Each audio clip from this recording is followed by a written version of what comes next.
దేశంలో direct selling industry వేగంగా అభివృద్ధి చెందుతోంది. ఇండస్ట్రీలో కంపెనీలు పెరిగిపోతూ ఉండటంతో దాన్ని మానిటరింగ్ చేయడానికి ప్రభుత్వం ప్రత్యేక గైడ్ లైన్స్ కూడా తీసుకొచ్చింది. ఉపాధితో పాటు లాభాలు కూడా పెరగడంతో ఎక్కువ మంది ఈ రంగం వైపు మొగ్గు చూపుతున్నారు.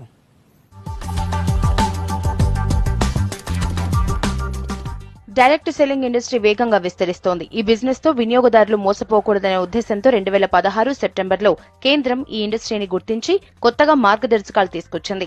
అన్ని రాష్ట్రాలు కూడా ఈ గైడ్ లైన్స్ ని ఫాలో అయి తమ పాలసీల్ని తీసుకురావాలని సూచించింది. ఇప్పటి వరకు అసోం, ఒడిశా మాత్రమే డైరెక్ట్ సెల్లింగ్ ఇండస్ట్రీకి గైడ్ లైన్స్ తీసుకొచ్చాయి. 3 రాష్ట్రంగా ఈ మధ్యే తెలంగాణ ప్రభుత్వం కూడా ప్రత్యేక గైడ్ లైన్స్ తీసుకొచ్చింది.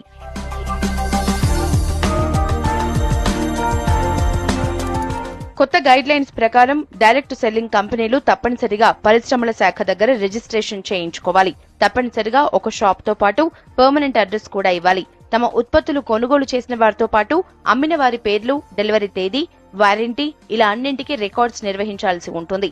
వీటిని పట్టించుకోకుండా ఎలాంటి డైరెక్ట్ సెల్లింగ్ వ్యాపారం చేసినా వారిపై చర్యలు తీసుకోనుంది.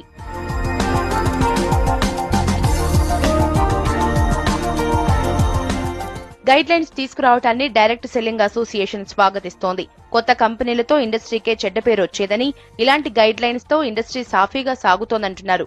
దేశవ్యాప్తంగా ఇండస్ట్రీ 6,000 కోట్ల టర్నోవర్ చేస్తోందన్నారు. ప్రోడక్ట్ కి అడ్వర్టైజ్మెంట్, బ్రాండ్ అంబాసిడర్, మార్కెటింగ్ లాంటివి లేకుండా కేవలం డిస్ట్రిబ్యూటర్ల ద్వారానే కస్టమర్స్ కి చేరుస్తామంటున్నారు. ప్రభుత్వంని ఒప్పించి సార్ చెడు ఉంది, మంచి ఉంది, ఆ మంచిని చెడుని గుర్తించండి అని చెప్పి ప్రభుత్వాన్ని ఒప్పించి ఈరోజు గైడ్ లైన్స్ తీసుకురావడం జరిగింది. ఇప్పుడు ప్రెసెంట్ వచ్చేసి దాదాపుగా 6,000 కోట్ల రూపాయలు మా మెంబర్షిప్ కంపెనీలు చేస్తున్నాయి. ఇంకా సమాజంలో దీని పట్ల ఉన్న దురభిప్రాయాన్ని పోగొట్టగలిగితే 60,000 కోట్లైనా ఆశ్చర్యపోవాల్సిన అవసరం లేదు. తెలుగు స్టేట్లో అంత గొప్పగా లేదండి. ఎందుకంటే మనం ఫస్ట్ నుంచి ప్రాబ్లం స్టార్ట్ అయింది తెలుగు స్టేట్లోనే. ఇదొక ఇండస్ట్రీ మా మీద ఆంక్షలు పెట్టి మేము ఎలా నడుచుకోవాలో చెప్పు అని అడిగింది మాత్రం ఇదొక ఇండస్ట్రీ అండి ప్రపంచం మొత్తం మీద. సో ప్రభుత్వం గుర్తించింది. ఈరోజు ఇదివరకన్నా బాగా ఉంది. బట్ ఈ మనీ సర్క్యులేషన్ కంపెనీలు అన్ని పోయే వరకు మాత్రము మేము మా ఉద్యమాన్ని ఆపదలుచుకోలేదండి. డైరెక్ట్ సెల్లింగ్ ఇండస్ట్రీతో ప్రత్యక్షంగా, పరోక్షంగా 6 కోట్ల మంది ఉపాధి పొందుతున్నారని ఇండస్ట్రీ నిపుణులు చెబుతున్నారు. ప్రొడక్ట్స్ తయారు చేసే ప్రాసెస్ నుంచి వాటిని డిస్ట్రిబ్యూట్ చేసే వరకు ఎంప్లాయీస్ పనిచేస్తున్నారు. అయితే ఈ ఇండస్ట్రీ గత 5 ఏళ్లుగా 15% గ్రోత్ రేట్ తో ముందుకు వెళ్తోందంటున్నారు. It's nearly 6 crore people are associated with the direct selling industry.